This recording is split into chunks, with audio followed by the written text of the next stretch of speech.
2024 March 26 നടന്ന +2 എക്കണോമിക്സിന്റെ question പേപ്പറിന്റെ answer കീയാണ് നമ്മൾ ഈ വീഡിയോയിലൂടെ ചെയ്യാൻ പോകുന്നത്. എല്ലാവരും നല്ല രീതിയിൽ എക്സാം എഴുതിയിട്ടുണ്ടാവും വിചാരിക്കുന്നു. നമുക്കൊന്ന് ആൻസർ ഒക്കെ ചെയ്തതൊക്കെ ശരിയാണോ എന്ന് കൂടി നോക്കാം. 1 മുതൽ 10 വരെയുള്ള ചോദ്യങ്ങളിൽ ഏതെങ്കിലും 8 എണ്ണത്തിന് ഉത്തരം എഴുതുക. ഒരു സ്കോർ വീതം. ഏത് ഗ്രന്ഥത്തിന്റെ പ്രസിദ്ധീകരണത്തിന് ശേഷമാണ് സ്ഥൂല സാമ്പത്തിക ശാസ്ത്രം ഒരു പ്രത്യേക സാമ്പത്തിക ശാസ്ത്ര വിഭാഗമായി മാറിയത്? Wealth of nation, principles of economics, the general theory of employment, interest and money, nature and significance of economic science. ഏതായിരിക്കും ഇതിൽ മാക്രോ എക്കണോമിക്സുമായി ബന്ധപ്പെട്ടത്? നമ്മൾ കെയ്ൻസിനെ കുറിച്ച് പഠിച്ചിട്ടുണ്ട്. കെയ്ൻസ് ആണ് മാക്രോ എക്കണോമിക്സിന് കൂടുതൽ പ്രചാരം നേടി തന്നിട്ടുള്ളത്. അപ്പം അദ്ദേഹത്തിന്റെ പുസ്തകമാണ് the general theory of interest and money എന്നുള്ള പുസ്തകം. ഏതാണ്? ഓപ്ഷൻ സി ആണ് ഇതിന്റെ ആൻസർ. GNP മൈനസ് തേയ്മാനം എന്നത് ഏതാണ്? NNP, NDP, മൊത്തം കൂട്ടിച്ചേർത്ത മൂല്യം, ദേശീയ വരുമാനം. ഏതായിരിക്കും? NNP ആണ്. ഓപ്ഷൻ എ ആണ്.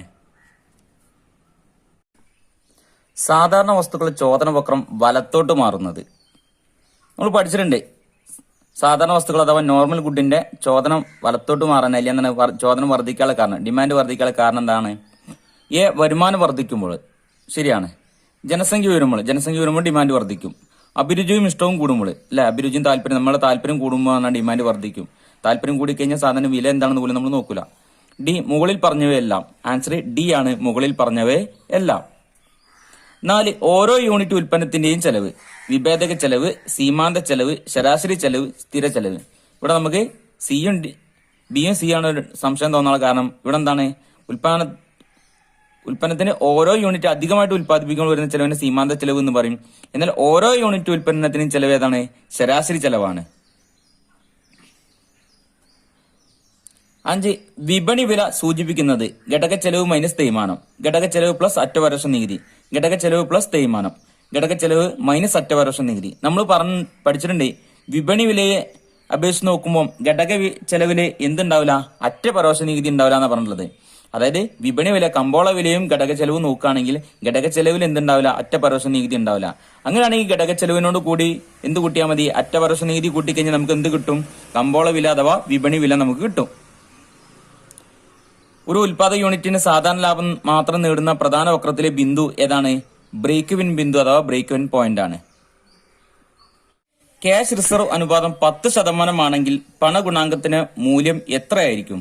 ക്യാഷ് റിസർവ് അനുപാതം നമ്മളെ പണഗുണാങ്കം പഠിച്ചിട്ടുണ്ട്, അഥവാ മണി മൾട്ടിപ്ലയർ പഠിച്ചിട്ടുണ്ട്. മണി മൾട്ടിപ്ലയർ കാണാനുള്ള ഇക്വേഷൻ നമ്മൾ പഠിച്ചിട്ടുള്ളത് M=M/H എന്ന ഇക്വേഷൻ ഉപയോഗിച്ചിട്ടുണ്ട്.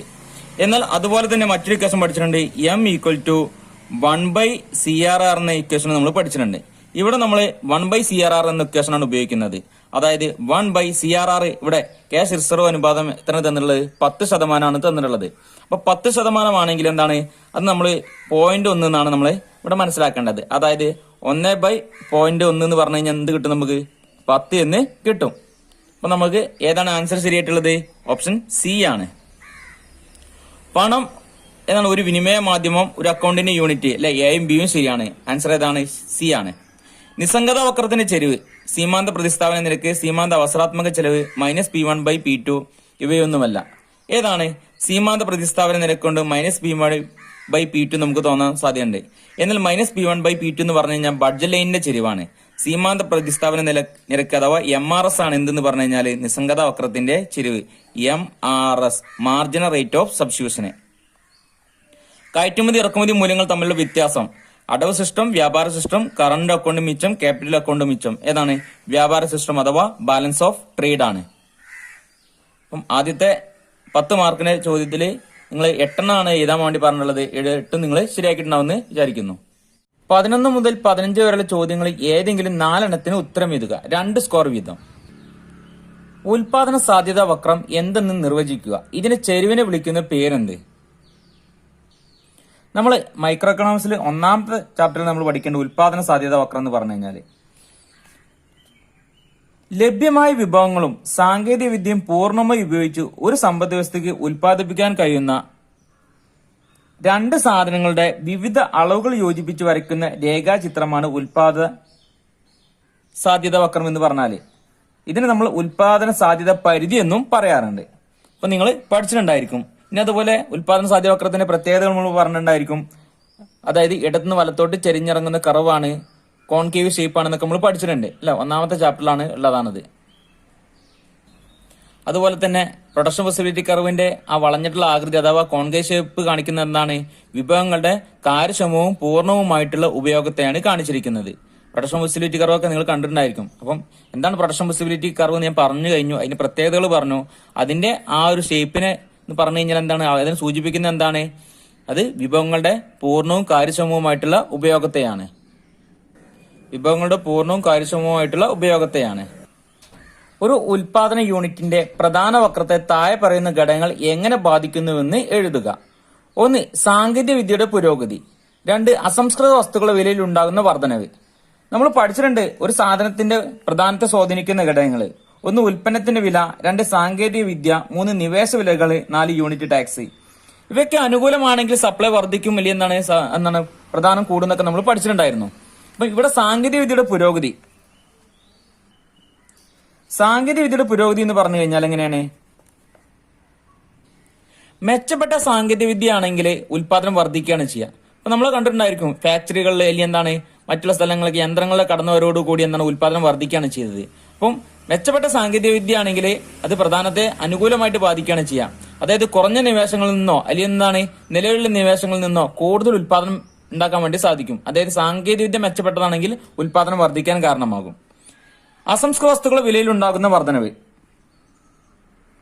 അസംസ്കൃത വസ്തുക്കളുടെ വില വർദ്ധിച്ചു കഴിഞ്ഞാൽ സ്വാഭാവികമായിട്ടും അവിടെ സപ്ലൈ കുറയാണ് ചെയ്യുക.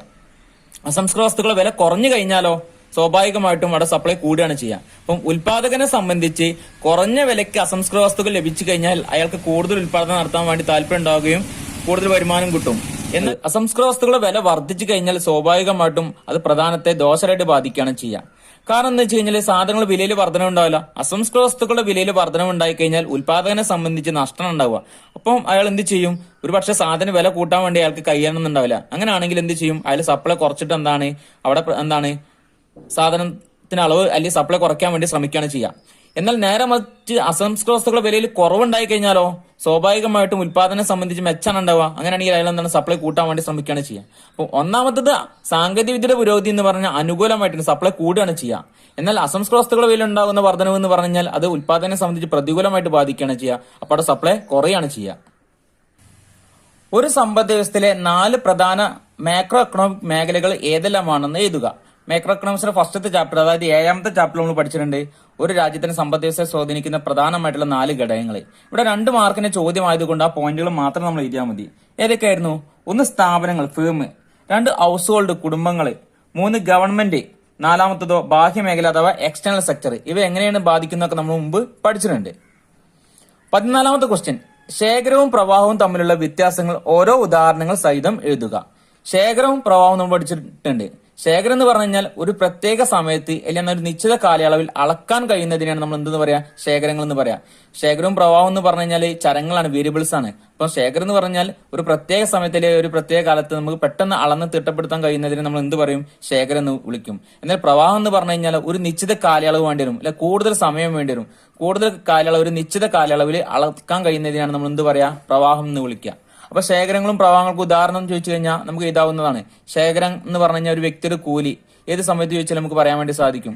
അതുപോലെ എന്താണ് നിക്ഷേപം നമുക്ക് പറഞ്ഞു കൊടുക്കാൻ വേണ്ടി സാധിക്കും. പ്രവാഹങ്ങളോ ദേശീയ വരുമാനം, അല്ലെ ഒരു രാജ്യത്തിന് മൊത്തം കയറ്റുമതി മൊത്തം ഇറക്കുമതിക്കൊക്കെ എന്താണ് ഒരുപാട് സമയം എടുക്കും, അല്ലെങ്കിൽ ഒരു വർഷമാണ് നമുക്കതൊക്കെ അളക്കാൻ വേണ്ടി സാധിക്കണം എന്നില്ലേ. അപ്പൊ ശേഖരങ്ങൾക്കും പ്രവാഹങ്ങൾക്കും ഉദാഹരണം ഞാൻ പറഞ്ഞു കഴിഞ്ഞു. 15 ബഡ്ജറ്റ് എന്താണെന്ന് നിർവചിക്കുക. ബഡ്ജറ്റിന്റെ ഏതെങ്കിലും 2 ലക്ഷ്യങ്ങൾ എഴുതുക. ബജറ്റ് എന്ന് പറഞ്ഞു കഴിഞ്ഞാല് ഗവൺമെന്റിന്റെ വാർഷിക ധനകാര്യ പ്രസ്താവനയാണ് ബജറ്റ്. ഗവൺമെന്റ് ഒരു വർഷത്തെ പ്രതീക്ഷിത വരവ് ചെലവുകളുടെ പ്രസ്താവനയാണ് ബജറ്റ്. ബജറ്റ് അവതരണത്തെ കുറിച്ച് നിങ്ങൾ കേട്ടിട്ടുണ്ടായിരിക്കും അല്ലെ. ഒരു വർഷം അല്ലെങ്കിൽ ഒരു രാജ്യത്ത് എത്ര ചെലവ് സംഭവിക്കും, എന്തൊക്കെ കാര്യങ്ങൾക്ക് പണം ചെലവഴിക്കണം അല്ലെ, അല്ലെങ്കിൽ എന്താണ് ഏതൊക്കെ രീതികളുടെ ഗവൺമെന്റ് വരുമാനം കിട്ടും, ഇങ്ങനെ എല്ലാത്തിനും ഒരു പ്രതീക്ഷിത വരവ് ചെലവുകളുടെ കണക്കുകളുടെ അവതരണത്തെയാണ് നമ്മൾ എന്തെന്ന് പറയുന്നത്, ബജറ്റ് എന്ന് പറയുന്നത്. അല്ലെങ്കിൽ ആ രാജ്യത്തിന്റെ വരുമാനമാണ് നമുക്ക് പറയാൻ വേണ്ടി സാധിക്കും, അല്ലെങ്കിൽ വരുമാനത്തിന്റെ കണക്കാണെന്ന് പറയാൻ സാധിക്കും. ബജറ്റിന്റെ ഏതെങ്കിലും 2 ലക്ഷ്യങ്ങൾ. ബജറ്റിന് ഒരുപാട് ലക്ഷ്യങ്ങളുണ്ട്, നമ്മൾ പഠിച്ചിട്ടുണ്ട്. പ്രധാനമായിട്ട് 3 ലക്ഷ്യങ്ങൾ. 1 വിനിയോഗ കർത്തവ്യം, 2 വിതരണ കർത്തവ്യം, 3 സ്ഥിരതാ കർത്തവ്യം. ഇതൊക്കെ എങ്ങനെയാണ് സ്വാധീനിക്കുന്നത് നമ്മൾ മുമ്പത്തെ ക്ലാസ്സിൽ പഠിച്ചിട്ടുള്ളതാണ്. 11ാമത്തെ ചാപ്റ്ററിൽ ഗവൺമെന്റ് കർത്തവ്യങ്ങളും വ്യാപ്തിയും എന്നുള്ള 11ാമത്തെ ചാപ്റ്ററിലുണ്ട് ബജറ്റും ബജറ്റിന്റെ ലക്ഷ്യങ്ങളും, അല്ലെങ്കിൽ ഗവൺമെന്റ് ബജറ്റിന്റെ ലക്ഷ്യങ്ങളും. 16 മുതൽ 20 വരെ ചോദ്യങ്ങളിൽ ഏതെങ്കിലും 4 എണ്ണത്തിന് ഉത്തരം എഴുതുക. 3 സ്കോർ വീതം. ഇവിടെ ആദ്യത്തെ തന്നെ ഒരു ചേരുംപടി ചേർക്കാൻ വേണ്ടി തന്ന ഒരു ടേബിൾ തന്നിട്ടുണ്ട്. സൂക്ഷ്മ സാമ്പത്തിക ശാസ്ത്രം, സ്ഥൂല സാമ്പത്തിക ശാസ്ത്രം, നോർമറ്റീവ് സാമ്പത്തിക ശാസ്ത്രം. ഒരു ഉൽപാദക യൂണിറ്റിന് വില നിർണ്ണയം എന്തായിരിക്കണം, പണപ്പെരുപ്പം, ഗുണകരമാവുന്ന സംവിധാനങ്ങൾ, തൊഴിലാളികളുടെ ശമ്പളം, പ്രതിവർഷ വരുമാനം. നമുക്ക് പെട്ടെന്ന് തന്നെ നമുക്കിത് മനസ്സിലാവുന്നതാണ്. സൂക്ഷ്മ സാമ്പത്തിക ശാസ്ത്രം എന്തായിരിക്കും പറയാ? ഒരു ഉൽപാദക യൂണിറ്റിന്റെ വില നിർണ്ണയത്തെ കുറിച്ചാണ് സൂക്ഷ്മ സാമ്പത്തിക ശാസ്ത്രത്തിൽ നമ്മൾ പഠിക്കുന്നത്. അതുപോലെ തന്നെ ഒരു തൊഴിലാളിയുടെ ശമ്പളം, അതും എന്തുമായി ബന്ധപ്പെട്ടാണ്? സൂക്ഷ്മ സാമ്പത്തിക ശാസ്ത്രവുമായി ബന്ധപ്പെട്ടുള്ളതാണ്. ഇനി സ്ഥൂല സാമ്പത്തിക ശാസ്ത്രമോ?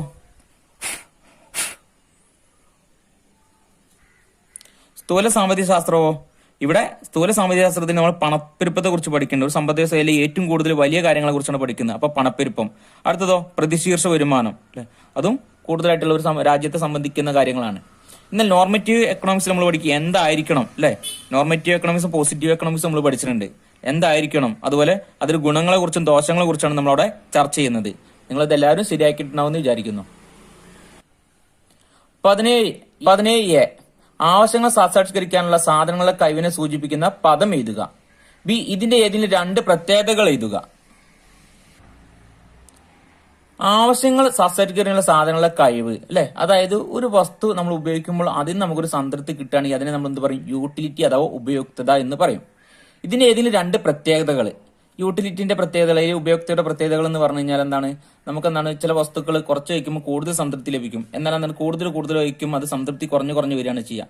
പിന്നെ ഒരു ഉപഭോക്താവിനെ സംബന്ധിച്ച് അയാൾക്ക് പരമാവധി സംതൃപ്തി ലഭിക്കുന്ന സാധനങ്ങളായിരിക്കും അയാൾ ഉപയോഗിക്കാൻ വേണ്ടി ശ്രമിക്കുക. അല്ലെങ്കിൽ പരമാവധി സംതൃപ്തി കിട്ടുന്ന ഒരു അവസ്ഥയായിരിക്കും ഏതൊരു ഉപഭോക്താവും ആഗ്രഹിക്കുക. അത് ഒരുപാട് പോയിന്റുകളുണ്ട്, പ്രത്യേകതകൾ നമ്മൾ പഠിച്ചിട്ടുണ്ടായിരിക്കും.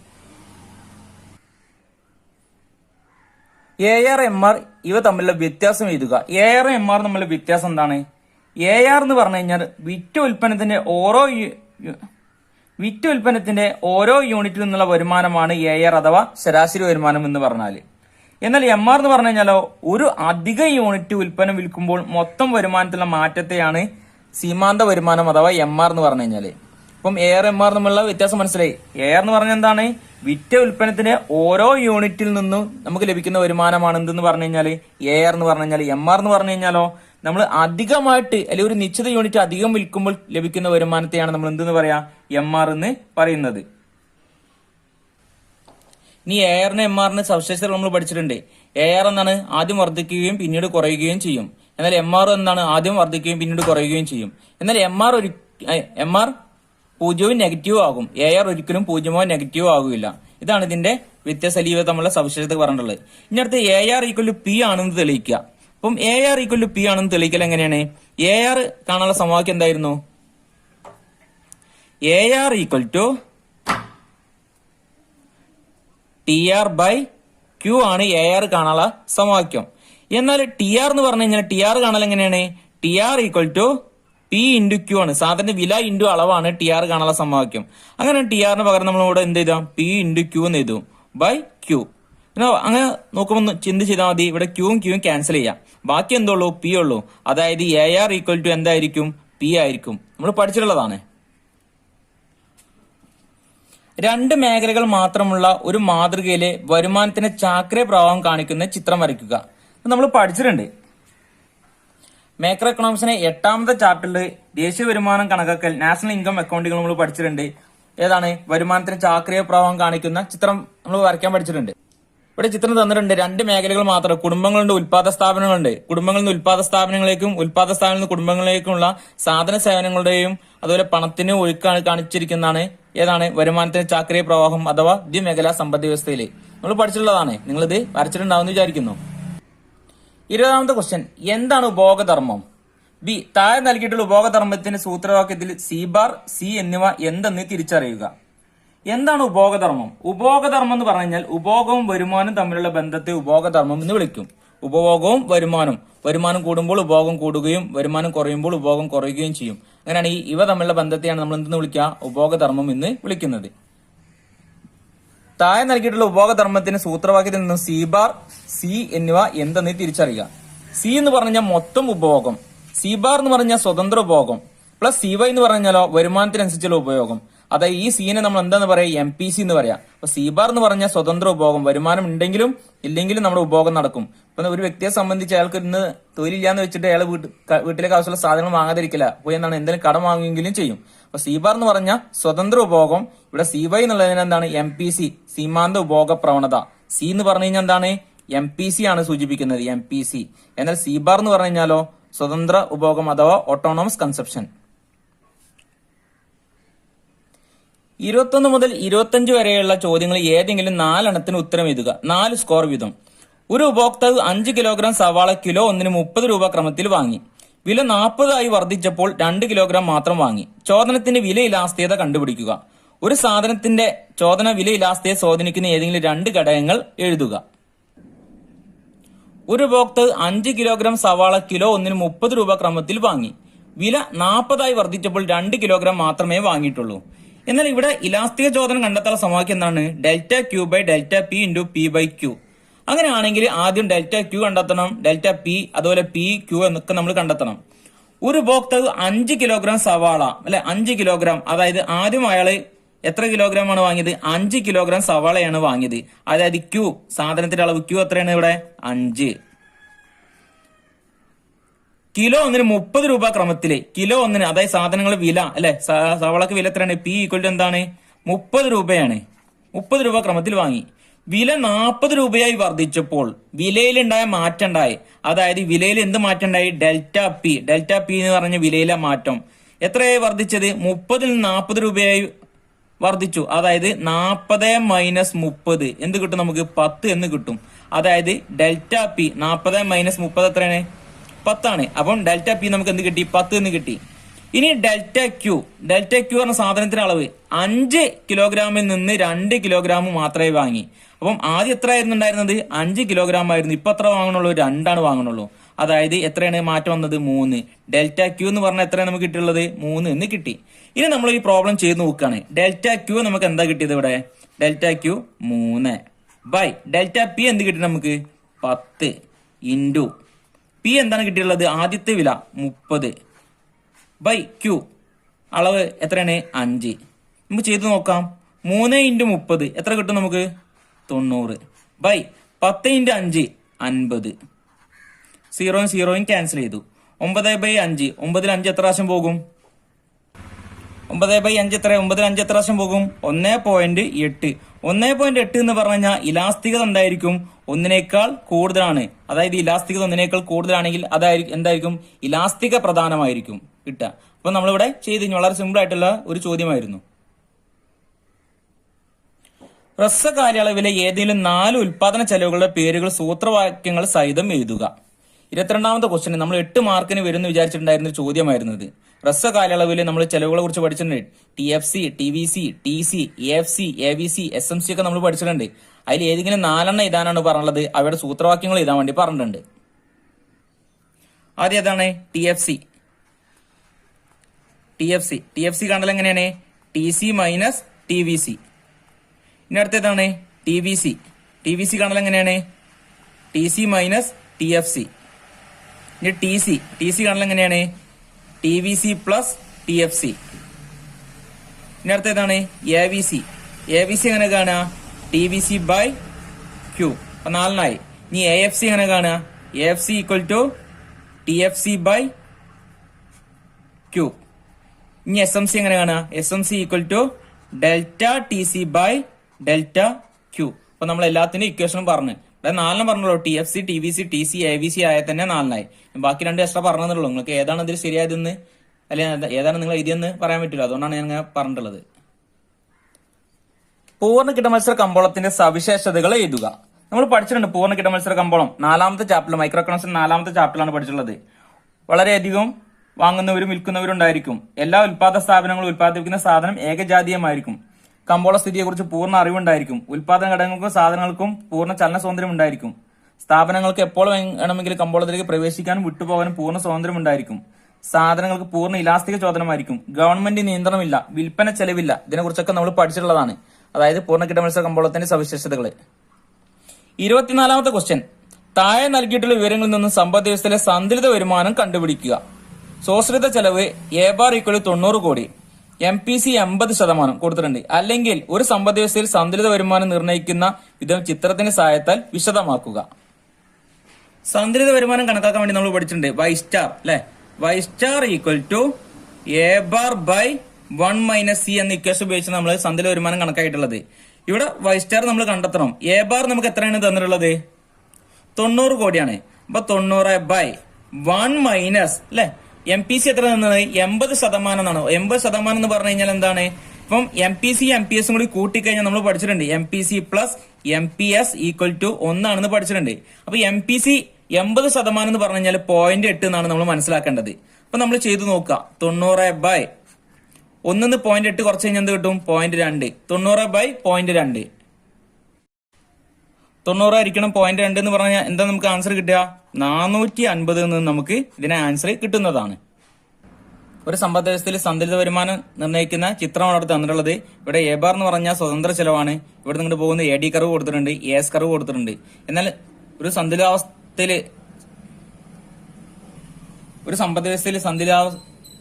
സമ്പദ് വ്യവസ്ഥയിൽ സന്തുലിത വരുമാനം നിർണ്ണയിക്കുക എന്ന് പറഞ്ഞു കഴിഞ്ഞാൽ അവിടെ ASഉം ADയും തുല്യമായിരിക്കണം. അതായത് മൊത്തം പ്രധാനവും മൊത്തം ചോദനവും തുല്യമായിരിക്കുമ്പോഴാണ് സന്തുലിത വരുമാനം ഉണ്ടാവുക അല്ലെ. ഈ പോയിന്റ് ഇതാണ് AS കർവ് കാണിച്ചിരിക്കുന്നത്, ഇതാണ് AD കർവ് കാണിച്ചിരിക്കുന്നത്. AD ASഉം തുല്യമാകുന്ന സമയത്തായിരിക്കും സന്തുലിത വരുമാനം ഉണ്ടാവുക അല്ലെ. ആ സമയത്ത് ഉണ്ടാവുന്ന വരുമാനത്തിന് സന്തുലിത വരുമാനം എന്ന് പറയുന്നത്. അത് ASഉം ADയും തുല്യമാകുമ്പോഴാണ് ആ കമ്പോളത്തിൽ സന്തുലിതാവസ്ഥ ഉണ്ടാവുക. ചിത്രം ഇവിടെ തന്നിട്ടുണ്ട്. അപ്പം ബാക്കി നിങ്ങൾ ഐഡിക്ക് വെച്ചിട്ട് നിങ്ങൾ എഴുതി ഉണ്ടാക്കിയാൽ മതി. റവന്യൂ വരുമാനവും മൂലധന വരുമാനവും തമ്മിലുള്ള വ്യത്യാസങ്ങൾ എഴുതുക. നമ്മൾ പഠിച്ചിട്ടുണ്ട് എന്താണ് റവന്യൂ വരുമാനം എന്ന് പറഞ്ഞു കഴിഞ്ഞാൽ ഗവൺമെന്റിന് ബാധ്യതകൾ ഉണ്ടാക്കുകയോ ഗവൺമെന്റ് ആസ്തികൾ ക്ഷയിപ്പിക്കുകയോ ചെയ്യാത്ത വരുമാനങ്ങളാണ് റവന്യൂ വരുമാനങ്ങൾ. അത് നികുതി വരുമാനവും നികുതിയേതര വരുമാനമുണ്ട്. അതായത് ഗവൺമെന്റിന്റെ ആസ്തികളെ എന്താണ് വർദ്ധിപ്പിക്കുകയും ചെയ്യും, അതുപോലെ എന്താണ് ഗവൺമെന്റ് ബാധ്യതകൾ ഉണ്ടാക്കില്ല. അപ്പൊ ഗവൺമെന്റ് നികുതി ആയിട്ട് രീതിയിൽ എന്താണ് വരുമാനം കിട്ടാറുണ്ട്, നികുതി അല്ലാത്ത രീതിയിലും ഗവൺമെന്റ് വരുമാനം കിട്ടാറുണ്ട്. അപ്പൊ നികുതി ആയിട്ട് കിട്ടുന്ന നിങ്ങൾ കേട്ടിട്ടുണ്ടായിരിക്കും പ്രത്യക്ഷ നികുതികൾ. നികുതി പലതരത്തിലുണ്ട്. ആരിലാണോ നികുതി ചുമത്തപ്പെടുന്നത് അയാൾ അടക്കേണ്ട ഇതിനാണ് നമ്മൾ എന്ത് പറയാ പ്രത്യക്ഷ നികുതി എന്ന് പറയുന്നത്. അത് സ്വത്ത് നികുതി ഉണ്ട്, കമ്പനി നികുതി ഉണ്ട്, പിന്നെന്താണ് ദാനനികുതി, ഇതൊക്കെ അതിൽ ഉൾപ്പെട്ടുള്ളതാണ്. എന്നാൽ പരോക്ഷ നികുതികൾ എന്ന് പറഞ്ഞു കഴിഞ്ഞാൽ എന്താണ് നേരിട്ട് അല്ലാത്ത രീതിയിൽ ഗവൺമെന്റിലേക്ക് അടക്കേണ്ട പണത്തെയാണ് നമ്മൾ പരോക്ഷ നികുതി എന്ന് പറയാം. അപ്പൊ നികുതി ആയിട്ട് കിട്ടുന്നുണ്ട്, നികുതി അല്ലാത്ത രീതിയിലും കിട്ടുന്നുണ്ട്, ഫീസായിട്ടും ഫൈനായിട്ടൊക്കെ ഗവൺമെന്റിന് വരുമാനം കിട്ടുന്നുണ്ട്. അപ്പൊ ഗവൺമെന്റിന് ബാധ്യതകൾ ഉണ്ടാക്കുകയോ ഗവൺമെന്റ് ആസ്തികൾ ക്ഷയിപ്പിക്കുകയോ ചെയ്യാത്ത വരുമാനങ്ങളാണ് നമ്മൾ എന്തെന്ന് പറയാ റവന്യൂ വരുമാനം എന്ന് പറയുന്നത്. ഇനി മൂലധന വരുമാനം എന്ന് പറഞ്ഞു കഴിഞ്ഞാലോ ഗവൺമെന്റിന് ബാധ്യതകൾ ഉണ്ടാക്കുന്നതും ഗവൺമെന്റിന്റെ ആസ്തി കുറയ്ക്കുന്നതുമായിട്ടുള്ള വരുമാനങ്ങളാണ് മൂലധന വരുമാനങ്ങൾ. അതായത് വായ്പകളും അഡ്വാൻസുകളും തിരിച്ചു വാങ്ങൽ, നിക്ഷേപമോചനം, ലഘു സമ്പാദ്യം ഒക്കെ ഇതിന് ഉദാഹരണങ്ങളാണ്. അപ്പം വായ്പകൾ ഉണ്ടാക്കുക, അതുപോലെ വായ്പകളും അഡ്വാൻസുകളും തിരിച്ചു വാങ്ങുക, ഇതൊക്കെയാണ് മൂലധന വരുമാനങ്ങളിൽ ഉള്ളത്. അതായത് ഗവൺമെന്റ് കിട്ടുന്ന വരുമാനമാണ്, എന്നാൽ എന്താണ് ഭാവിയിൽ എന്താണ് അത് പലിശ സഹിതം അത് തിരിച്ചു കൊടുക്കേണ്ടതായിട്ട് വരും. ഇതിനാണ് നമ്മൾ എന്തെന്ന് പറയാ മൂലധന വരുമാനം എന്ന് പറയുന്നത്. റവന്യൂ മൂലധന വരുമാനങ്ങൾക്ക് 2 ഉദാഹരണം വീതം എഴുതുക. റവന്യൂ വരുമാനത്തിന് ഞാൻ നേരത്തെ പറഞ്ഞിട്ടുണ്ട്. ഏതൊക്കെയായിരുന്നു? നികുതി ആയിട്ട് കിട്ടുന്നത് അല്ലെ, അതായത് സ്വത്ത് നികുതി, കമ്പനി നികുതി, പിന്നെന്താണ് ഭൂനികുതി, അതുപോലെ വാഹന നികുതി, ഇതൊക്കെ ഉൾപ്പെട്ടിട്ടുള്ളതാണ്. ഇനി അത് പരോക്ഷ നികുതി ഉണ്ട്, അതായത് ഏതാണ് കസ്റ്റംസ് ഡ്യൂട്ടി, എക്സൈസ് ഡ്യൂട്ടി ഒക്കെ അതിന് ഉദാഹരണമാണ്. ഇനി മൂലധന വരുമാനങ്ങൾക്ക് ഉദാഹരണം ഏതായിരിക്കും? നിങ്ങൾ പഠിച്ചിട്ടുണ്ടായിരിക്കും. ഏതാണ്? ഇപ്പൊ നമ്മൾ പറഞ്ഞിട്ടുള്ളൂ. വായ്പകൾ അഡ്വാൻസിൽ തിരിച്ചു വാങ്ങൽ, നിക്ഷേപമോചനം, ലഘു സമ്പാദ്യമൊക്കെ ഏതാണ് മൂലധന വരുമാനങ്ങൾക്ക് ഉദാഹരണമാണ്. 26 വിഭേദകാനുപാത നിയമം ഒരു ചിത്രത്തിന്റെ സഹായത്താൽ പ്രതിപാദിക്കുക. വിഭേദകാനുപാത നിയമം ഒരു ചിത്രത്തിന്റെ സഹായത്താൽ പ്രതിപാദിക്കുക. എത്ര മാർക്കിനാണ്? 5 മാർക്കിന്റെ ചോദ്യമാണ്. ഇവിടെയാണ് നമ്മൾ total product, average product, margin പ്രൊഡക്റ്റിനെ കുറിച്ചൊക്കെ പഠിച്ചിട്ടുള്ളത്. ഇവിടെ ചിത്രത്തിന്റെ സഹായത്താലാണ് പ്രതിപാദിക്കാൻ വേണ്ടി പറഞ്ഞിട്ടുള്ളത്. ചിത്രം നമ്മൾ വരച്ച് പഠിച്ചിട്ടുള്ളതാണ്. ഇവിടെ ടോട്ടൽ പ്രൊഡക്റ്റിന്റെ ചിത്രം വരച്ചിട്ടുണ്ട്, അതുപോലെ ആവറേജ് പ്രൊഡക്റ്റ് ഉണ്ട്, മാർജിനൽ പ്രൊഡക്റ്റ് ഉണ്ട്. അപ്പോൾ ഇത് 3 ഘട്ടങ്ങളിലൂടെ കടന്നുപോകുന്നുണ്ട്. ഇതാണ് ഒന്നാമത്തെ ഘട്ടം. ഇവിടെ അങ്ങനെ ഒരു വര വരച്ചിട്ടുണ്ട്. ഇത് രണ്ടാമത്തെ ഘട്ടം. ഇവിടെ ടോപ്പിലേക്ക് ഇവിടെ വരച്ചിട്ടുണ്ട്, അതായത് MP0 ആവുന്നത്. അതിനുശേഷമുള്ള 3ാമത്തെ ഘട്ടം. ഒന്നാമത്തെ ഘട്ടത്തെ നമ്മൾ വർദ്ധമാന പ്രത്യേക ഘട്ടം അഥവാ ഇൻക്രീസ് റിട്ടേൺ സ്കെയിൽ എന്നും, രണ്ടാമത്തെ ഘട്ടത്തെ അപജയ പ്രത്യേക ഘട്ടം അഥവാ ഡിഗ്രീസ് റിട്ടേൺ സ്കെയിൽ എന്നും, മൂന്നാമത്തത് ഋണാത്മക പ്രത്യേക ഘട്ടം അഥവാ നെഗറ്റീവ് റിട്ടേൺ സ്കെയിൽ എന്നും പറഞ്ഞിട്ടുണ്ട്. അപ്പം ഒന്നാമത്തെ ഏതാണ്? വർദ്ധമാന പ്രത്യേക ഘട്ടത്തില് TPയും APയും MP ഒക്കെ വർദ്ധിക്കുകയാണ്. എന്നാൽ ഒന്നാമത്തെ ഘട്ടം അവസാനിക്കുമ്പോൾ MP പരമാവധിയിലെത്തുകയും എന്നാൽ APയും TPയും അതുവരെ വർദ്ധിച്ചുകൊണ്ടിരിക്കുകയാണ്. എന്നാൽ TP ഉയർന്ന നിരക്കിലാണ് വർദ്ധിക്കുന്നത്. അത് ഒന്നാമത്തെ ഘട്ടം വർദ്ധമാന പ്രത്യേക ഘട്ടം എന്ന് എഴുതിയിട്ടാണ് അതിന് താഴെതേണ്ടത്. രണ്ടാമത്തെ ഘട്ടത്തില് TP ചെറിയ നിരക്കിലാണ് വർദ്ധിക്കുന്നത്. എന്നാൽ എന്താണ് രണ്ടാമത്തെ ഘട്ടത്തിന്റെ അവസാനമായപ്പോൾ AP പരമാവധിയിലെത്തി MP കുറയാൻ തുടങ്ങിയിട്ടുണ്ട്. മൂന്നാമത്തെ ഘട്ടം എന്ന് പറഞ്ഞാൽ ഋണാത്മക പ്രത്യേക ഘട്ടം അഥവാ നെഗറ്റീവ് റിട്ടേൺ സ്കെയിലാണ്. അതായത് ഈ സമയത്ത് TPയും കുറയാൻ തുടങ്ങി. അതായത് ഈ ഘട്ടത്തിന്റെ ഏറ്റവും തുടക്കത്തിൽ TP പരമാവധി നിന്ന് കുറയാൻ തുടങ്ങി. APയും കുറയുന്നുണ്ട്. എന്നാൽ MP എന്താണ് പൂജ്യവുമായിട്ടുണ്ട്, നെഗറ്റീവുമായിട്ടുണ്ട്. TPയും APയും ഒരിക്കലും പൂജ്യമോ നെഗറ്റീവോ ആകുകയില്ല. MP പൂജ്യവും ആകും, നെഗറ്റീവും ആകും. ഇത്രയാണ് ഇത് വിശദീകരിക്കാൻ വേണ്ടി പറഞ്ഞുള്ളത്. ചിത്രം വരച്ച് വിശദീകരിക്കാനുള്ളതാണ്. പൂർണ്ണ മത്സര കമ്പോളത്തിൽ ഉൽപാദക യൂണിറ്റുകൾ തങ്ങളുടെ ലാഭം പരമാവധിയാക്കുന്ന അവസ്ഥകൾ വിശദമാക്കുക. നമ്മൾ പഠിച്ചിട്ടുള്ളതാണ് ലാഭം പരമാവധിയാക്കല്. എസ്എ ടൈപ്പ് ചോദ്യമായിരുന്നു എല്ലാ പബ്ലിക് എക്സാമിനും വരുന്നത്. അതുകൊണ്ട് നമ്മൾ എസ്എ ടൈപ്പിലാണ് നമ്മളിത് പഠിച്ചിട്ടുള്ളത്. ഉൽപ്പന്നങ്ങൾ കമ്പോളത്തിൽ വിറ്റ് ഉൽപാദകന് ലാഭം പരമാവധി എത്തുന്ന അവസ്ഥയെ നമ്മൾ സന്തുലിതാവസ്ഥ എന്ന് പറയും. അതായത് ഉൽപാദകന് ഉൽപ്പന്നത്തിന്റെ അളവ് കൂട്ടാനോ കുറയ്ക്കാനോ താല്പര്യമില്ലാത്തൊരു അവസ്ഥയാണ്. അവിടെയായിരിക്കും ഉൽപാദനം സംബന്ധിച്ച് പരമാവധി ലാഭം ഉണ്ടാവുക. എന്നാൽ ഇവിടെ പരമാവധി ലാഭം കിട്ടുമ്പോൾ നമ്മൾ ശ്രദ്ധിക്കേണ്ട ഒരു കാര്യം ടോട്ടൽ റവന്യൂ ടോട്ടൽ കോസ്റ്റും തമ്മിലുള്ള വ്യത്യാസം ഏറ്റവും കൂടിയിരിക്കുമ്പോഴാണ്. അതായത് അവിടെ നമ്മൾ പ്രധാനമായിട്ട് 3 പോയിന്റുകൾ പഠിക്കേണ്ടത്. MCയും MR തുല്യമാകണം. അടുത്തതോ സീമാന്ത ചെലവ് കുറയാതിരിക്കണം. മറ്റൊരു വിധത്തിൽ നിന്ന് പറഞ്ഞാൽ MC വക്രം MR വക്രത്തെ താഴെ നിന്ന് ഖണ്ഡിക്കണം. 3 ഹ്രസ്വ കാലഘട്ടത്തിൽ വില ശരാശരി വിഭേദക ചെലവിന് തുല്യമോ അല്ലെങ്കിൽ അതിനേക്കാൾ കൂടുതലോ ആയിരിക്കണം. ഏതൊക്കെയാണ് പറഞ്ഞത്? MC MR തുല്യമായിരിക്കണം. സീമാന്ത ചെലവ് കുറയാൻ പാടില്ല. അതായത് MC വക്രം MR വക്രത്തെ താഴെ നിന്ന് ഖണ്ഡിക്കണം. 3 വില ശരാശരി വിഭേദക ചെലവിന് തുല്യമോ അല്ലെങ്കിൽ അതിനേക്കാൾ കൂടുതലായിരിക്കണം. ഇതാണ് ഇതിന്റെ ചിത്രം കൊടുത്തുള്ളത്. നിങ്ങൾ കണ്ടിട്ടുണ്ടായിരിക്കും. ഇവിടെ എന്താണ് MC MR തുല്യമായിരിക്കണം. ഇതാണ് MC കർവ്, ഇതാണ് MR കർവ്. ഈ നീല വരയാണ് MR curve. P = AR = MR ആണ് ഇവിടെ കൊടുത്തിട്ടുള്ളത്. MC MR തുല്യമാകുന്ന പോയിന്റിലാണ് ഉൽപാദനം സംബന്ധിച്ച് പരമാവധി ലാഭം ഉണ്ടാവുക. അതുമാത്രമല്ല MC കുറയാൻ പാടില്ല. MC ഇവിടെ നിന്ന് കുറയാൻ പാടില്ല. കുറയാണെങ്കിൽ വരുമാനം കുറയാണ്, ലാഭം കുറയാണ് ചെയ്യുക. എന്നാൽ MC വക്രം MR വക്രത്തെ MR വക്രാണ്. MC വക്രം MC കർവും MR വക്രത്തെ താഴെ നിന്ന് ഖണ്ഡിക്കണം, താഴെ നിന്ന് ടച്ച് ചെയ്ത് കടന്നു പോകണമെന്നാ പറഞ്ഞത്. അതും പറഞ്ഞിട്ടേ ഹ്രസ്വ കാലഘട്ടത്തിൽ വില ശരാശരി വിഭേദക ചെലവിന് തുല്യമോ, ഇതാണ് വിഭേദക ചെലവ്, ശരാശരി വിഭേദക ചെലവിന് തുല്യമോ അല്ലെങ്കിൽ അതിനേക്കാൾ കൂടുതലായിരിക്കണം. ഈ ഒരു പോയിന്റ് നോക്കിക്കഴിഞ്ഞാൽ അതിനേക്കാൾ കൂടുതലാണുള്ളത്. അപ്പോൾ അവിടെ പരമാവധി ലാഭം ഉണ്ടാവുക ചെയ്യുക. അതായത് Q0 എന്ന ഉൽപ്പന്നം ഉൽപ്പാദിപ്പിക്കുമ്പോഴാണ് ഉൽപാദനം സംബന്ധിച്ച് പരമാവധി ലാഭം കിട്ടുക. കാരണം എന്താണ് ഈ പറഞ്ഞ പോയിന്റുകളൊക്കെ നമ്മൾ അവിടെ ഉൾക്കൊള്ളിച്ചിട്ടുണ്ട്. സന്തുലിത വിലയിലും ഉൽപ്പന്നത്തിലും താഴെ നൽകിയിട്ടുള്ള ഘടകങ്ങൾ ചെലുത്തുന്ന മാറ്റങ്ങൾ ചിത്രങ്ങളുടെ സഹായത്തിൽ വിശദീകരിക്കുക. ചോദനത്തിലെ വർധനവ്, പ്രധാനത്തിലുണ്ടാവുന്ന കുറയല്. ഇവിടെ നമ്മളൊരു ഡിമാൻഡ് കർവ് വരച്ചിട്ടുണ്ട്. ഇവിടെ Pയും Qയും കൊടുത്തിട്ടുണ്ട്, സന്തുലിത വിലയും സന്തുലിത അളവും കൊടുത്തിട്ടുണ്ട്. ഇനി നമ്മൾ പറഞ്ഞത് ചോദനത്തിൽ വർധനവ് ഉണ്ടാവുക. അതായത് ഡിമാൻഡ് വർദ്ധിച്ചു. DD എന്ന ഡിമാൻഡ് കർവ് D1 ആയി സമാന്തരമായിട്ട് വർദ്ധിച്ചു. കറക്റ്റ് ലെവലാക്കി വരക്കണ്ടേ, നമ്മുടെ വരച്ചതിൽ ചെറിയ ചെരിവുണ്ട്. അങ്ങനെ ആകുമ്പോൾ എന്ത് മാറ്റം ഉണ്ടാവും? അതായത് അങ്ങനെ ആകുമ്പോൾ വിലയിൽ യാതൊരുവിധ മാറ്റവും സംഭവിക്കുന്നില്ല. എന്നാൽ സാധനങ്ങൾ അളവ് എന്ത് ചെയ്തു? Qവിൽ നിന്ന് സാധന അളവ് Q1 ആയി വർദ്ധിച്ചു. ഇവിടെ വിലയിതര ഘടകങ്ങളിലാണ് മാറ്റം ഉണ്ടാവുന്നത്. വിലയിൽ യാതൊരുവിധ മാറ്റവും സംഭവിക്കുന്നില്ല. വിലയിൽ യാതൊരുവിധ മാറ്റം സംഭവിക്കാതിരിക്കുകയും സാധന അളവിൽ മാറ്റങ്ങൾ സംഭവിക്കുകയും ചെയ്യും. വിലയിതര ഘടകങ്ങളിൽ അനുകൂലമായ മാറ്റം ഉണ്ടാകുമ്പോൾ സ്വാഭാവികമായിട്ടും ഡിമാൻഡ് കർവ് വർദ്ധിച്ചു. നമ്മൾ ചോദ്യത്തിൽ എന്തുണ്ട്? ചോദനത്തിലുള്ള വർധനവ്, ഡിമാൻഡ് വർദ്ധിച്ചു കഴിഞ്ഞാൽ വിലയിതര ഘടകങ്ങളായ ഉപഭോക്താവിന്റെ താല്പര്യം, മറ്റു സാധനങ്ങളുടെ വില വർദ്ധിക്കല്, ഇതൊക്കെ ആകുമ്പോൾ എന്താണ് സ്വാഭാവികമായിട്ടും എന്താണ് ഡിമാൻഡ് വർദ്ധിക്കാൻ കാരണം. അപ്പൊ ഡിമാൻഡ് വർദ്ധിച്ചു കഴിഞ്ഞാൽ എന്താണ് സന്തുലിത വിലയിൽ യാതൊരുവിധ മാറ്റവും സംഭവിക്കുന്നില്ല. എന്നാൽ സന്തുലിത അളവ് എന്ത് ചെയ്ത് വർദ്ധിച്ചിട്ടുണ്ട്. ഇനി രണ്ടാമെന്താണ് പറഞ്ഞത്? പ്രധാനം കുറയാ. ഇവിടെ Pയും Qയും കൊടുത്തിട്ടുണ്ട്. ഇനി എന്താ പറഞ്ഞത്? പ്രധാനം കുറഞ്ഞു കഴിഞ്ഞാൽ SS എന്ന സപ്ലൈ കർവ് S1 ആയി ഇടത്തേക്ക് സ്ഥാനം മാറി. S1 ആയി ഇടത്തേക്ക് സ്ഥാനം മാറി പറഞ്ഞാൽ കുറയാണ്. എന്നാൽ ഇവിടെ എന്താ സംഭവിച്ചത്? സാധനങ്ങളെ അളവ് കുറഞ്ഞ്, സാധന അളവ് Qവിൽ നിന്ന് Q1 ആയിട്ട് കുറഞ്ഞ്. വിലയിൽ യാതൊരുവിധ മാറ്റം ഉണ്ടോ? യാതൊരുവിധ മാറ്റവും സംഭവിക്കുന്നില്ല. അതായത് വിലയിതര ഘടകങ്ങളിൽ പ്രതികൂലമായിട്ടുള്ള മാറ്റം സംഭവിക്കുമ്പോൾ സ്വാഭാവികമായിട്ടും എന്ത് ചെയ്യാണ്? അവിടെ സപ്ലൈ കുറയാണ് ചെയ്യുക. അസംസ്കൃത വസ്തുക്കളുടെ വില വർദ്ധിച്ചു, അല്ലെങ്കിൽ എന്താണ് ടാക്സ് കൂടി. ഇങ്ങനെ ആവുമ്പോൾ എന്താണ് ഉൽപാദനം സംബന്ധിച്ച് കൂടുതൽ എന്താണ് സാധനം മാർക്കറ്റിലേക്ക് എത്തിക്കാൻ താല്പര്യം ഉണ്ടാവില്ല. അങ്ങനെയാണെങ്കിൽ എന്ത് ചെയ്യും? സപ്ലൈ കുറയ്ക്കാൻ വേണ്ടി ശ്രമിക്കും. അപ്പൊ സപ്ലൈ കുറയുമ്പോൾ എന്താണ് വിലയിൽ യാതൊരുവിധ മാറ്റവും സംഭവിക്കുന്നില്ല. എന്നാൽ സപ്ലൈ കുറഞ്ഞ്, സപ്ലൈ കുറയാന്ന് പറഞ്ഞാൽ സാധനങ്ങളുടെ അളവ് കുറഞ്ഞു, Qവിൽ നിന്ന് Q1 ആയിട്ട് കുറഞ്ഞ്. വിലയിൽ യാതൊരുവിധ മാറ്റവും സംഭവിക്കുന്നില്ല. അയവുള്ള വിനിമയ നിരക്ക് സമ്പ്രദായത്തിൽ വിനിമയ നിരക്ക് നിർണ്ണയിക്കുന്ന വിധം വിശദീകരിക്കുക.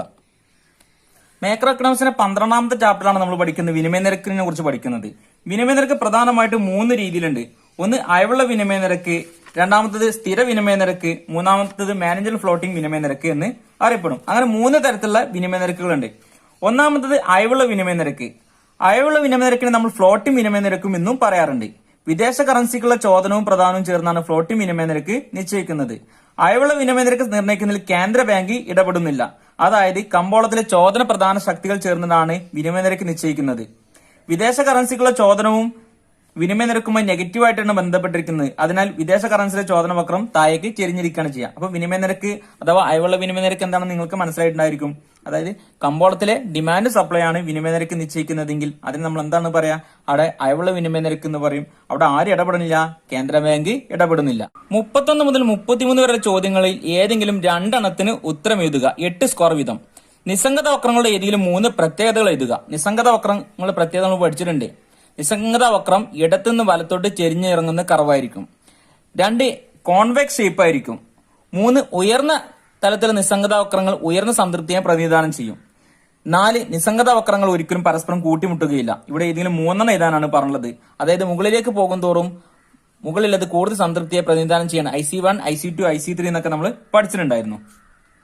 ഇനി അതുപോലെ ഒരു ചിത്രത്തിന്റെ സഹായത്തിൽ ഉപഭോക്താവിന്റെ അനുകൂലതമ തെരഞ്ഞെടുത്ത് എഴുതുക. അതായത് അനുകൂലതമ അഥവാ ഒപ്റ്റിമൽ ചോയ്സ് എന്ന് പറഞ്ഞു കഴിഞ്ഞാൽ ബഡ്ജറ്റ് ലൈനും നിസ്സംഗത വക്രവും തമ്മിൽ കൂട്ടിമുട്ടുന്ന ചിത്രമുണ്ട് അല്ലെങ്കിൽ എന്താണ് ആ ബിന്ദുവിലാണെന്നാണ് ഉപഭോക്താവിനെ സംബന്ധിച്ച് പരമാവധി സംതൃപ്തി ലഭിക്കുക. ഇവിടെ കൊടുത്തിട്ടുണ്ട്. ബഡ്ജറ്റ് ലൈൻ ആദ്യം തന്നെ വരച്ചിട്ടുണ്ട്, ബഡ്ജറ്റ് ലൈനും വരച്ചിട്ടുണ്ട്, നിസ്സംഗത ഭൂപടം വരച്ചിട്ടുണ്ട്, IC1, IC2, IC3 എന്നൊരു വരച്ചിട്ടുണ്ട്. അപ്പം ഉപഭോക്താവിനെ സംബന്ധിച്ച് പരമാവധി സംതൃപ്തി ലഭിക്കുന്ന എവിടെയാണ് 2 വസ്തുക്കൾ X1ഉം X1ഉം X2ഉം സാധനം 2ന്റെ അളവും സാധനം 1ന്റെ അളവും പരമാവധി വാങ്ങാൻ സാധിക്കുകയും എന്നാൽ വരുമാനം മുഴുവനായിട്ട് ഉപയോഗിക്കാൻ കഴിയുകയും ചെയ്യുന്ന ഒരു ബണ്ടിലായിരിക്കും ഉപഭോക്താവിനെ സംബന്ധിച്ച് പരമാവധി സംതൃപ്തി ലഭിക്കുക. അങ്ങനെയാണെങ്കിൽ ഇതിൽ നിസ്സംഗത വക്രങ്ങൾ കൂട്ടിമുട്ടുന്ന ഒരു പോയിന്റ് കൂടി നോക്കണം. IC1ൽ നോക്കിക്കഴിഞ്ഞാൽ ഇവിടെയാണ് കൂട്ടിമുട്ടുന്നതെങ്കിൽ ഇവിടെ സാധനം 2ന്റെ കൂടുതൽ അളവും, താഴെയാണ് കൂട്ടിമുട്ടുന്നതെങ്കിൽ സാധനം 1ന്റെ കൂടുതൽ അളവുമായിരിക്കും. എന്നാൽ രണ്ടാമത്തെ നിസ്സംഗത വക്രത്തിൽ എന്താണ്, നിസ്സംഗത വക്രത്തിന്റെ കറക്റ്റ് സെന്ററാണ് കൂട്ടിമുട്ടുള്ളത്. ആ സമയത്ത് വരുമാനം മുഴുവനായിട്ട് ഉപയോഗിക്കുന്നുണ്ട് സാധനം 2ന്റെ അളവും സാധനം 1ന്റെ അളവും പരമാവധി വാങ്ങാനും സാധിക്കുന്നുണ്ട്. മൂന്നാമത്തെ നിസ്സംഗത വക്രത്തിൽ എന്താണ്, ഒരിക്കലും ബഡ്ജറ്റ് ലൈൻ കൂട്ടിമുട്ടുന്നില്ല. അതായത് അവിടെ ഒരു ബണ്ടിൽ നമുക്ക് വാങ്ങാൻ സാധ്യമല്ല. അപ്പം ഇതാണ് നിസ്സംഗത വക്ര സമീപനം അനുസരിച്ച് ബജറ്റ് രേഖ നിസ്സംഗത വക്രത്തിൽ സ്പർശിക്കുന്ന ബിന്ദുവിലുള്ള ഉപഭോഗ ബണ്ടിലാണ് ഉപഭോക്താവിന് പരമാവധി സംതൃപ്തി ലഭിക്കുന്ന ബണ്ടിൽ. അതായത് IC2 ആയിരിക്കും ഇവിടെ കൂട്ടിമുട്ടുന്ന പോയിന്റിലായിരിക്കും ഉപഭോക്താവിനെ സംബന്ധിച്ച് പരമാവധി സംതൃപ്തി ലഭിക്കുക. 32 എന്താണ് GDP? നാമമാത്ര GDPയും യഥാർത്ഥ GDPയും തമ്മിലുള്ള വ്യത്യാസം എന്താണ്? ഒരു രാജ്യത്തെ GDP ആ രാജ്യത്തെ ജനങ്ങളുടെ ക്ഷേമ സൂചകമായി കണക്കാക്കാമോ? വിശദമാക്കുക. എല്ലാ പ്രാവശ്യവും എക്സാമിന് വരാനുള്ളത് GDP കണക്കാക്കുന്ന രീതികളാണ്. എന്നാൽ ഇവിടെ തന്നിട്ടുള്ളത് എന്താണ്, GDP നാമമാത്ര GDPയും യഥാർത്ഥ GDPയും തമ്മിലുള്ള വ്യത്യാസം എന്താണെന്നാണ് ചോദിച്ചിട്ടുള്ളത്. ഒന്ന്, നാമമാത്ര GDP അഥവാ നോമിനൽ GDP നിലവിലുള്ള വിലകളുടെ അടിസ്ഥാനത്തിൽ സാധനങ്ങളുടെ സേവനങ്ങളുടെ മൂല്യം കണക്കാക്കിയിട്ട് ലഭിക്കുന്ന മൊത്തം ആഭ്യന്തര ഉൽപ്പന്നം അല്ലെങ്കിൽ GDP കണക്കാക്കുകയാണെങ്കിൽ അതിനെയാണ് നമ്മൾ എന്ത് പറയാ, നാമമാത്ര GDP എന്ന് പറയുന്നത്. ഏത് വർഷത്തെ GDP ആണോ കണക്കാക്കുന്നത് ആ വർഷത്തെ സാധനങ്ങളുടെ വിലയും അളവും കണക്കാക്കിയിട്ട് നമ്മൾ GDP കണക്കാക്കുകയാണെങ്കിൽ അതിനെ നാമമാത്ര GDP എന്ന് പറയും. എന്നാൽ യഥാർത്ഥ GDP എന്ന് പറഞ്ഞു കഴിഞ്ഞാലോ സ്ഥിര വിലകളുടെ അടിസ്ഥാനത്തിൽ, അതായത് വിലകളിൽ മാറ്റില്ല, എന്നിട്ട് ഏത് വർഷത്തെ GDP ആണ് കണക്കാക്കുന്നത്. ഇപ്പൊ നമ്മൾ എന്താണ് 2024 GDP ആണ് കണക്കാക്കുന്നതെങ്കിൽ 2023 അപേക്ഷിച്ച് 2024 എന്ത് മാറ്റണ്ടായി നോക്കും. അങ്ങനെയാണെങ്കിൽ 2023 വില നോക്കുള്ളൂ. അതായത് മുൻപത്തെ വർഷത്തെ വിലയുടെ അടിസ്ഥാനത്തിൽ നമ്മൾ GDP കണക്കാക്കാണ്. എന്നാൽ അളവ് ഏത് നോക്കും, നിലവിലുള്ള വർഷത്തെ അളവും മുമ്പത്തെ വർഷത്തെ വിലയും കണക്കാക്കിയിട്ട് നമ്മൾ GDP കണക്കാക്കാണ്. സ്ഥിര വിലകളുടെ അടിസ്ഥാനത്തിൽ സാധന സേവനങ്ങളുടെയും പണാത്മക മൂല്യം കണക്കാക്കി ലഭിക്കുന്ന മൊത്തം ആഭ്യന്തര ഉൽപ്പന്നത്തെയാണ് നമ്മൾ എന്തെന്ന് പറയാ, യഥാർത്ഥ GDP എന്ന് പറയുന്നത്. നാമമാത്ര GDP അഥവാ നോമിനൽ GDP എന്ന് പറഞ്ഞാൽ ഏത് വർഷത്തെ GDP ആണ് കണക്കാക്കുന്നത് ആ വർഷത്തെ വിലയും അളവും കണക്കാക്കും. എന്നാൽ യഥാർത്ഥ GDP എന്ന് പറഞ്ഞു കഴിഞ്ഞാൽ നിലവിലെ വർഷത്തെ അളവും മുമ്പത്തെ വർഷത്തെ സാധനങ്ങളുടെ വിലയും കണക്കാക്കിയിട്ട് GDP കണക്കാക്കാണ്. ഒരു രാജ്യത്തെ GDP ആ രാജ്യത്തെ ജനങ്ങളെ ക്ഷേമ സൂചകമായി കണക്കാക്കാമോ? വിശദമാക്കുക. GDP ഉണ്ടായെന്ന് വെച്ചാൽ അവിടെ ക്ഷേമം ഉണ്ടാവണമെന്നില്ല എന്നാ പറഞ്ഞത്. ഒരു രാജ്യത്തിന് ദേശീയ വരുമാനം വർദ്ധിച്ചു കഴിഞ്ഞാൽ സ്വാഭാവികമായിട്ടും അവിടുത്തെ ജനങ്ങൾക്ക് എല്ലാവരുടെ വരുമാനം വർദ്ധിച്ച് ജനങ്ങളുടെ ജീവിത നിലവാരം മെച്ചപ്പെട്ടു എന്നൊക്കെയാണ് നമ്മൾ പഠിച്ചിട്ടുള്ളത്. എന്നാൽ എല്ലായ്പ്പോഴും GDP വർദ്ധിച്ചെന്ന് വെച്ചാണ്ട് അവിടെ ജനങ്ങൾക്ക് ക്ഷേമം ഉണ്ടാവണമെന്നില്ല. കാരണം ഒന്ന്, വരുമാന വിതരണത്തിൽ അസമത്വം. ചില വ്യക്തികളുടെ വരുമാനം വർദ്ധിച്ചാൽ പോലും അവിടെ രാജ്യത്തിന്റെ ദേശീയ വരുമാനം വർദ്ധിച്ചതുപോലെ തോന്നാം, പക്ഷെ അവിടെ ജനങ്ങൾക്ക് എല്ലാവർക്കും തൊഴിലുണ്ടാവണമെന്നില്ല, അല്ലെങ്കിൽ വരുമാനം ഉണ്ടാവണമെന്നില്ല. GDPയും ധനേതര ഇടപാടുകളും, അതായത് നമ്മുടെ നാട്ടിൽ എല്ലാവർക്കും തൊഴിലുണ്ടെന്ന് വെച്ചാണ് എന്താണ് അവിടെ GDP ഉണ്ടാവണമെന്നില്ല. നമ്മുടെ നാട്ടിൽ എല്ലാവർക്കും തൊഴിലുണ്ടായി എന്ന് വെച്ചാൽ അവിടെ GDP ഉണ്ടാവണമെന്നില്ല. കാരണം എന്താണ്, സ്വാഭാവികമായിട്ടും അവിടെ നമ്മൾ വീട്ടമ്മമാർ ചെയ്യുന്ന ജോലികൾ അവർക്കൊന്നും അവർക്ക് വരുമാനമില്ല. അത് വിചാരിച്ച് നമ്മുടെ നാട്ടിലെ എല്ലാ ജനങ്ങളും തൊഴിലുണ്ടെന്ന് വെച്ചിട്ടുണ്ട് അവിടെ എന്താണ് അവിടെ ക്ഷേമമുണ്ട് അല്ലെങ്കിൽ എന്താണ് അവിടെ GDP വർദ്ധിച്ചെന്ന് പറയാൻ പറ്റൂല. 3 GDP ഹാനികരമായ വസ്തുക്കളും മദ്യം, പുകയില എന്നിവയുടെ ഉൽപാദനം വർദ്ധിച്ചു കഴിഞ്ഞാൽ ഗവൺമെന്റ് സംബന്ധിച്ച് നല്ല നികുതി കിട്ടും. എന്നാൽ സ്വാഭാവികമായിട്ടും അത് കൂടുതലായിട്ട് ഉപയോഗിക്കുമ്പോൾ ജനങ്ങൾ ക്ഷേമം നഷ്ടപ്പെടുകയാണ് ചെയ്യുന്നത്. അത് രാജ്യത്തിന്റെ GDP വർദ്ധിച്ചെന്ന് വെച്ചാണ്ട് അവിടെ ജനങ്ങൾക്ക് ക്ഷേമം ഉണ്ടാവണമെന്നില്ല. GDPയും ആകസ്മികങ്ങളും ഇപ്പൊ നമ്മുടെ നാട്ടില് അല്ലെങ്കിൽ ഒരു പ്രദേശത്ത് എന്താണ് പുതിയ ഫാക്ടറികൾ വരികയാണ്, അല്ലെങ്കിൽ ഗ്രാമങ്ങളിൽ പുതിയ ഫാക്ടറി വന്ന് സ്വാഭാവികമായിട്ട് റോഡ് വരും, വൈദ്യുതി മെച്ചപ്പെടും, കുടിവെള്ളമൊക്കെ മെച്ചപ്പെടും. എന്നാൽ എന്താണ് ആ ഫാക്ടറി അവിടെ ഉണ്ടാകുമ്പോൾ അവിടെ സാധനം എന്താണ് സ്ഥലത്തിന് വിലക്ക് വർദ്ധിച്ചിട്ടുണ്ടായിരിക്കാം. എന്നാൽ അത് ദോഷമായിട്ട് ബാധിക്കാറുണ്ട്. കാരണം ഫാക്ടറിയിൽ നിന്ന് പുറത്തുവിടുന്ന എന്താണ് പുക, അല്ലെങ്കിൽ എന്താണ് അതിൽ നിന്ന് പുറത്തുവിടുന്ന വെള്ളം, അതൊക്കെ എന്താണ് നദികളും പരിസരങ്ങളും ഒക്കെ മലിനമാകാൻ കാരണമാവും. നദികളിലേക്കും മറ്റും ഒഴുക്കി വിടുന്ന ജലം എന്ത് ചെയ്യും, സ്വാഭാവികമായിട്ടും ആ നദിയിലെ വെള്ളം മലിനമാക്കുകയും അതിലുണ്ടായിരുന്ന പല ജീവജാലങ്ങളും സന്തുലിതാവസ്ഥ അല്ലെങ്കിൽ ജീവിതാവസ്ഥ ഇല്ലാതാവുകയാണ് ചെയ്യുന്നത്. ആ നദിയിൽ നിന്ന് മീനും മറ്റും പിടിച്ച് ജീവിക്കുന്ന ആളുകളെ സംബന്ധിച്ച് അവർക്ക് എന്താണ് തൊഴിലില്ലാത്തൊരു അവസ്ഥ വരും. അപ്പം അതെന്താണ് ആ രാജ്യത്തിന് എന്താണ് വളരെ ദോഷമായിട്ട് ബാധിക്കാറുണ്ട്. അപ്പൊ GDP ഉണ്ടായി വെച്ചാണ്ട് അവിടെ ക്ഷാമം ഉണ്ടാവണമെന്നില്ല. പണത്തിന്റെ പ്രധാനം നിയന്ത്രിക്കുക എന്നത് കേന്ദ്ര ബാങ്കിന്റെ ചുമതലകളിൽ ഒന്നാണ്. മറ്റു ചുമതലകൾ എഴുതുക. ഭാരതീയ റിസർവ് ബാങ്ക് ഇന്ത്യയിലെ പണത്തിന്റെ പ്രധാനം നിയന്ത്രിക്കുന്നതിനായി ഉപയോഗിക്കുന്ന വിവിധ നയ ഉപാധികൾ പരിശോധിക്കുക. അപ്പം ഒന്നാമത് പറഞ്ഞത് റിസർവ് ബാങ്കിന്റെ ഫംഗ്ഷൻസ് ആണ് പറഞ്ഞത്, അതായത് സെൻട്രൽ ബാങ്കിന്റെ പ്രവർത്തനങ്ങൾ. ഓരോ രാജ്യത്തിന് ഓരോ സെൻട്രൽ ബാങ്ക് ഉണ്ടായിരിക്കും എന്നൊക്കെ നമ്മൾ പഠിച്ചിട്ടുണ്ട്. 1935 ഇന്ത്യയിലെ റിസർവ് ബാങ്ക് അഥവാ RBI രൂപം കൊണ്ടിട്ടുള്ളത്. അതിൽ പ്രധാനമായിട്ടും 8 പ്രവർത്തനങ്ങളുണ്ട് റിസർവ് ബാങ്കിന്. 1 നോട്ട് ഇറക്കല്, 2 ബാങ്കുകളുടെ ബാങ്ക്, 3 ഗവൺമെന്റിന്റെ ബാങ്കർ, 4 പണപ്രധാനത്തിന്റെ നിയന്ത്രകൻ, 5 വിദേശ നാണയത്തിൽ സൂക്ഷിപ്പുകാരൻ, 6 ആപൽഘട്ടത്തിൽ വായ്പ നൽകുന്നവൻ, 7 ദേശീയ തലത്തിൽ ഇടപാട് തീർക്കുന്നവൻ, 8 റിപ്പോർട്ടുകളുടെ പ്രസിദ്ധീകരണം. ഇതാണ് സെൻട്രൽ ബാങ്കിന്റെ പ്രധാനമായിട്ടുള്ള ഫംഗ്ഷൻസ്. 3 മാർക്കിനാകുമ്പോൾ നമ്മൾ 6 പോയിന്റ് മാത്രം എഴുതിയാൽ മതി. ഇനി പണനയവും അതിന്റെ ഉപാധികളും അല്ലെങ്കിൽ സമ്പദ്ദേശ പണപ്രധാനം നിയന്ത്രിക്കുന്നതിനായി വിവിധ നയ ഉപാധികൾ റിസർവ് ബാങ്കുകളുണ്ട്, അല്ലെങ്കിൽ ഗവൺമെന്റ് സ്വീകരിക്കുന്നത്. അത് ഏതൊക്കെയാണ്? 1 ബാങ്ക് നിരക്ക്, 2 കരുതൽ അനുപാതം, 3 പരസ്യ വിപണി പ്രവർത്തനം. ഇത് 3 നിങ്ങൾ എഴുതേണ്ടത്. ഇത് വിശദീകരിക്കേണ്ടതായിട്ട് വരും, കാരണം 5 മാർക്കിനാണ്. ബാങ്ക് നിരക്ക് അഥവാ ബാങ്ക് റേറ്റ് എന്നാണ് ഒന്നാമത് പറഞ്ഞുള്ളത്. വാണിജ്യ ബാങ്കുകൾ ഫണ്ടുകൾ അത്യാവശ്യം ഉണ്ടാകുമ്പോൾ കേന്ദ്ര ബാങ്കിൽ നിന്ന് ഹ്രസ്വകാല വായ്പ എടുക്കുന്നതിന് വാണിജ്യ ബാങ്കുകൾ കൊടുക്കുന്ന പലിശ നിരക്കാണ് bank rate.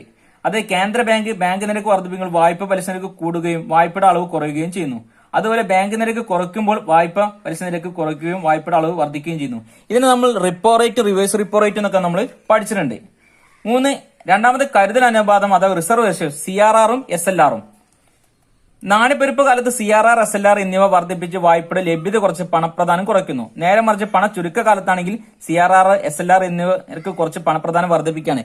Cash reserve ratio, statutory liquidity ratio, ഇത് നമ്മൾ പഠിച്ചിട്ടുള്ളതാണ്. 3 പരസ്യ വിപണി പ്രവർത്തനം. കേന്ദ്ര ബാങ്ക് ഗവൺമെന്റ് സെക്യൂരിറ്റികൾ വാങ്ങുകയും വിൽക്കുകയും ചെയ്യുന്ന ഏർപ്പാടിനാണ് പരസ്യ വിപണി പ്രവർത്തനം എന്ന് പറയുന്നത്. നാണ്യപ്പെരുപ്പം ഉണ്ടാകുന്ന അവസരത്തിൽ കേന്ദ്ര ബാങ്ക് സെക്യൂരിറ്റികൾ വിൽക്കുന്നു. സെക്യൂരിറ്റികൾ വാങ്ങുന്നത് പ്രധാനമായും വാണിജ്യ ബാങ്കുകളാണ്. വ്യക്തികളും സെക്യൂരിറ്റികൾ വാങ്ങാറുണ്ട്. ബാങ്കുകളും വ്യക്തികളും സെക്യൂരിറ്റികൾ വാങ്ങുമ്പോൾ അവരുടെ കൈവശമുള്ള പണം സെൻട്രൽ ബാങ്കിന് കൈയെത്തുന്നു. അപ്പോൾ വാണിജ്യ ബാങ്കുകൾ വായ്പ കൊടുക്കാനുള്ള ശേഷി കുറയുകയും വ്യക്തികളുടെ കൈവശമുള്ള അധിക പണം കേന്ദ്ര ബാങ്കിൽ എത്തുകയും ചെയ്യുന്നു. പണ ചുരുക്കമുള്ളപ്പോൾ സെക്യൂരിറ്റികൾ കേന്ദ്ര ബാങ്ക് തിരിച്ചു വാങ്ങുന്നു. അപ്പോൾ വാണിജ്യ ബാങ്കുകളുടെയും വ്യക്തികളുടെയും കൈവശം പണം എത്തുന്നത് ഈ സമ്പദ്ദേശ പണലഭ്യത വർദ്ധിപ്പിക്കുന്നു. അപ്പം പ്രധാനമായിട്ടുള്ള 3 പ്രവർത്തനങ്ങളും അത് വിശദീകരിക്കാനാണ് പറഞ്ഞുള്ളത്. എക്സാമിന് എല്ലാവരും നല്ല രീതിയിൽ എഴുതിയിട്ടുണ്ടാവും വിചാരിക്കുന്നു. നമ്മൾ 8 മാർക്കിന് ആവർത്തിച്ച് വരുമെന്ന് വിചാരിച്ചിരുന്ന 2 ചോദ്യങ്ങൾ വന്നിട്ടില്ല. TFC, TVC, TC ഒക്കെ കാണാൻ വേണ്ടിയും അതുപോലെ രാജ്യത്തിന്റെ ദേശീയ വരുമാനം കണക്കാക്കാനുള്ള 3 രീതികളും എല്ലാ പ്രാവശ്യവും പബ്ലിക് എക്സാമിന് ചോദിക്കുന്നതാണ്. ഇത് 2 പ്രാവശ്യം ചോദിച്ചിട്ടില്ല. എന്നാലും കുട്ടികൾക്ക് എല്ലാവർക്കും നല്ല മാർക്ക് ഉണ്ടാകുമെന്ന് വിചാരിക്കുന്നു. ബാക്കിയുള്ള ക്വസ്റ്റ്യൻസ് വളരെ സിമ്പിൾ ആയിട്ട് വന്നിട്ടുണ്ട്.